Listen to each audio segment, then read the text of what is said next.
Gubernur DKI Jakarta Pramono Anung memastikan kesiapan pemerintah Provinsi DKI Jakarta mendukung penyelenggaraan Formula E di Jakarta. Pemprov Jakarta akan menyediakan fasilitas penunjang bagi penonton ke lokasi penyelenggaraan.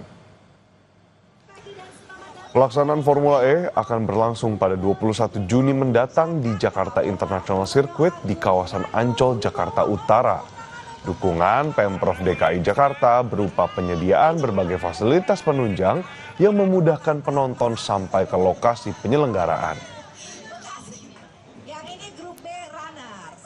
Pemerintah DKI Jakarta memberikan support dukungan sepenuhnya untuk penyelenggaraan Formula E ini berjalan dengan baik dan lancar.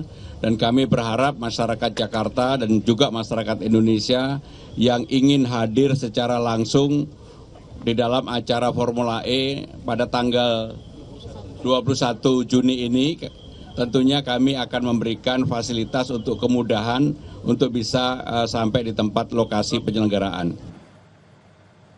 Saudara, yang juga jadi sorotan adalah Undang-Undang Dasar 1945 mewajibkan pemerintah untuk memastikan setiap anak bangsa memperoleh pendidikan dasar gratis yang ditegaskan kembali oleh Mahkamah Konstitusi melalui Undang-Undang Sistem Pendidikan Nasional. Lantas, apa tanggapan tokoh atau pegiat pendidikan sekaligus mantan Menteri Pendidikan Anies Rashid Baswedan? Simak wawancaranya dalam cuplikan program Dipo Investigasi berikut ini. Saudara, ketika Mahkamah Konstitusi mengamanatkan kepada pemerintah untuk menyediakan pendidikan dasar gratis bagi seluruh anak bangsa, tentu ini menjadi sebuah mimpi, khususnya bagi mereka yang masuk dalam kalangan prasejahtera. Saya kembali diingatkan kepada sebuah pernyataan yang menyebut bahwa jangan menganggap pendidikan sebagai biaya, tapi anggaplah pendidikan sebagai investasi.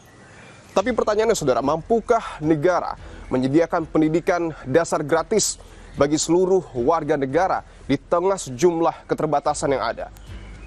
Saya akan bertemu dengan seorang tokoh yang sudah lama berkecimpung di dalam dunia pendidikan.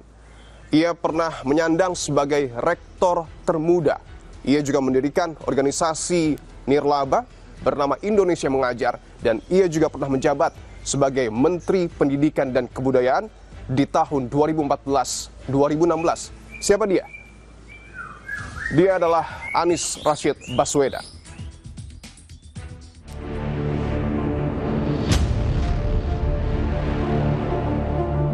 Pak Anies, terima kasih untuk waktunya, Pak. Sama-sama, Dipo. Apa kabar, Pak? Alhamdulillah baik. Alhamdulillah baik. Ketika Mahkamah Konstitusi mengamanatkan kepada pemerintah, Pak, melalui Undang-Undang Sistem Pendidikan Nasional agar pemerintah memastikan seluruh anak bangsa mendapatkan pendidikan dasar gratis, tanggapan Bapak terkait dengan hal itu seperti apa? Positif sekali. Jadi saya ingin sampaikan apresiasi kepada teman-teman yang melakukan gugatan ke MK, sehingga muncul putusan ini yang bisa menjadi dasar hukum atas BOS yang selama ini dikerjakan. Saya ingin tegaskan juga di sini bahwa hari ini angka partisipasi pendidikan SD kita itu 98%. Ya, saya lihat datanya ya. Kemudian untuk pendidikan SMP itu 82%. Untuk SMA 64%. Dan kalau kita ingat pendidikan dasar kita ini dulu digenjot luar biasa di era tahun 70-an.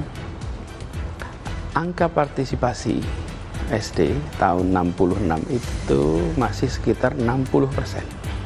60%. Kemudian Indonesia itu membangun SD Impres dahsyat. Dan di Repelita pertama, dalam 5 tahun terbangun 76.000 SD. Oke? Dan dalam 17 tahun, itu terbangun 146.000 SD di seluruh Indonesia. Itu dahsyat. Itu di saat kita masih miskin, di saat kita masih belum punya apa-apa. Jadi kalau ditanya prioritas, waktu itu sadar nih, prioritasnya investasi pendidikan. Padahal kalau mau kasih bansos, bisa tuh ngasih bansos. Kemana-mana semua kasih bansos. Kasih bansos, kasih santunan. Senang hari itu. Tapi apa yang dikerjakan? Bikin SD. Nah sayangnya SD yang sudah masif itu tidak diiringi dengan SMP Impres. Tidak diiringi dengan SMA Impres. Nah sekarang bentuknya kayak piramid. Jadi walaupun kita senang dengan keputusan ini, sebenarnya untuk Indonesia maju ke depan yang dibutuhkan adalah pendidikan menengah untuk semua.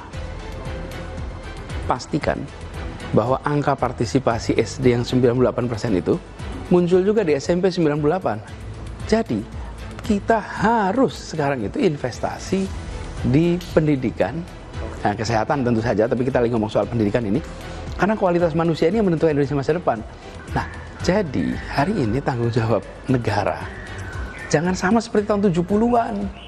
Ketua DPC PDI Solo, Pak FX Rudi bahkan menyebut lebih baik anggaran untuk makan bergizi gratis ini dialokasikan saja untuk pendidikan dasar gratis. Sangat-sangat pengaruh nanti.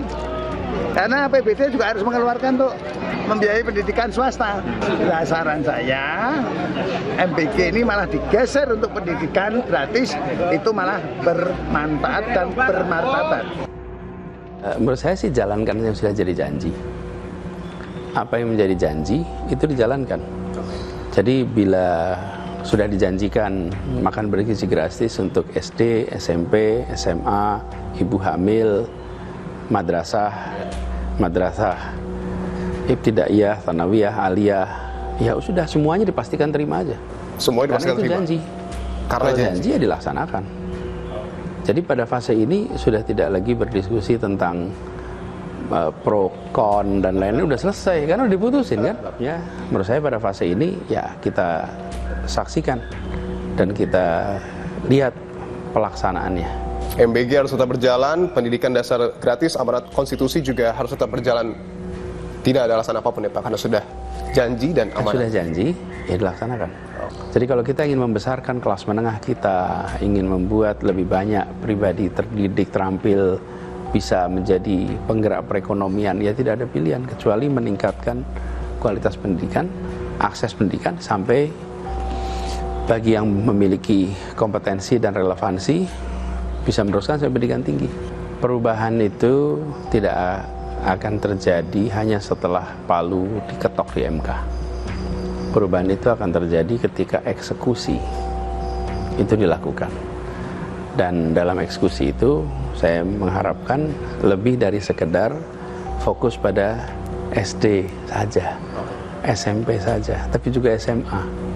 Menurut saya malah justru dibutuhkan lebih dari keputusan MK untuk bisa membuat masa depan Indonesia lebih cerah. Nah, gini, Dipo, kita mau membuat masa depan Indonesia gemilang atau mau membatalkan kewajiban? Mana yang mau kita pilih? Kalau sekedar membatalkan kewajiban, ya laksanakan aja yang jadi keputusan dari MK, laksanakan aja yang sekarang jadi rujukan undang-undang. Atau kita Indonesia pengen lebih baik. Saya akan pilih yang kedua. Saya akan pilih Indonesia yang lebih gemilang, bukan sekedar membatalkan kewajiban, bukan sekedar membatalkan perintah undang-undang. Kita harus mengerjakan lebih dari yang diminta undang-undang. Pendidikan dasar gratis sekolah negeri dan swasta menjadi harapan baru bagi masyarakat. Amanat Mahkamah Konstitusi haruslah segera terrealisasi. Persoalan anggaran semestinya tak jadi batu sandungan siswa gapai masa depan. Pendidikan haruslah jadi prioritas demi terciptanya generasi emas.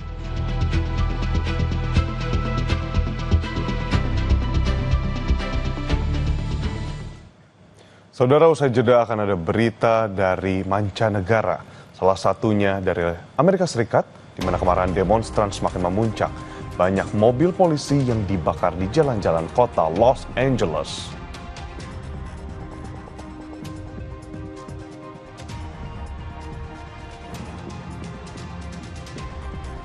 Selain itu, dari Palestina, militer Israel mencegat kapal bantuan kemanusiaan yang berlayar menuju Gaza.